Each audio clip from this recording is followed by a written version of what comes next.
have the program for restoration and preservation, and that is so needed at the Old Village Cemetery, and that is going to happen.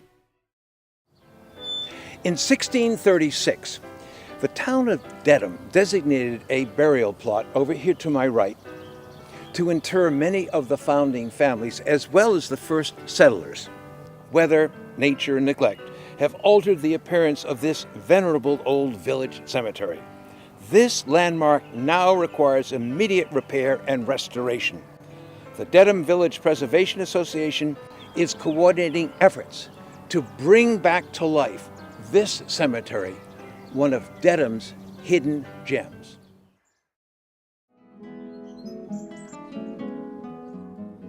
My mind turns towards the restoration and preservation of the entire cemetery, which, because time has gone by and there has been little or no effort to do what needs to be done to bring this cemetery back to where it was. People deserve the opportunity to walk through here without fear of falling, tripping, stumbling, whatever. I would hope that the Dedham community would come together and walk through the cemetery, see what it is today, and try and visualize what it can be when we have finished working on it.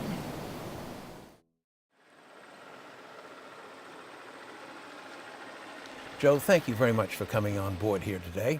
There's a group here in Dedham that's trying to raise money to help restore and refurbish this particular cemetery. What would you like to see accomplished here at the OVC during the course of the next year or so? We've invested some money into the Old Village Cemetery, and now we're seeing the opportunity to maybe invest more and speed up our program. Everything from the gravestones to the metal around the gravestones to the granite pieces in the cemetery to the granite paths to the trees and the landscaping. We had set a time frame of, say, 3 to 4 years, anywhere from $750,000 to $1 million. If we would greater than 4 years into the 5th and 6th year, you'd be looking at probably $2 million. Mrs. Keogh and after me to repair this and make sure that this was going to be completed. She's been wonderful to work with. Kevin Duffy has been instrumental in making many parts of this cemetery come back to life. What we have here, the pieces, the components that we find, I think it's crucial to put them together and to preserve them. Safety is one of the primary concerns, and this particular monument that we're going to be working on, this is about 600 pounds. So I've already leveled the base. I'm going to be dressing the stone with pneumatic tools to take off flake stone that won't adhere. I will then wash the two joining surfaces, and I will then rejoin it with a soft mortar that will hold it together.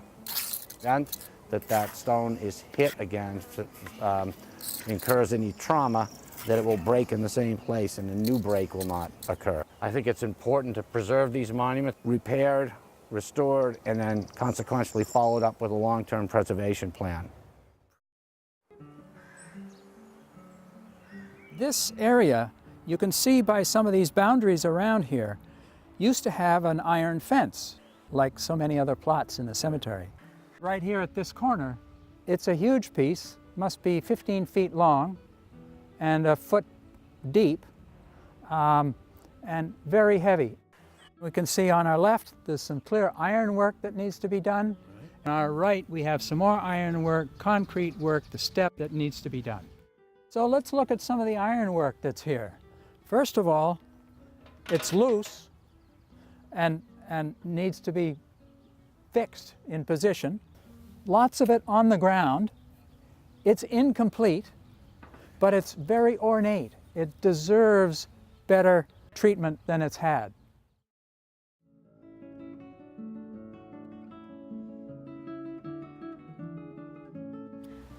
So is this Jason Fairbanks, as in the Fairbanks house?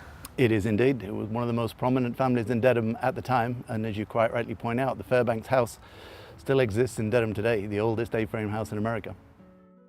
Can you tell me about the love story between Jason and Elizabeth Fales?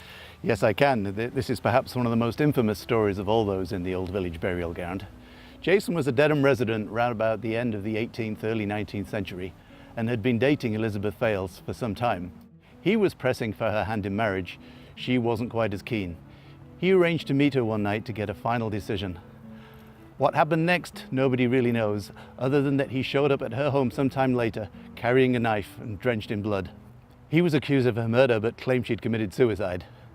This seemed a bit unlikely, as she'd been stabbed 11 times, including once in the back. He was put on trial, found guilty, and sentenced to death by hanging. Before the sentence could be carried out, he escaped with the help of his brother, made towards the Canadian border. He was recaptured, brought back to Dedham, duly executed on the town common. Over 10,000 people came to watch the execution. The local militia was brought out to ensure that he couldn't escape one more time.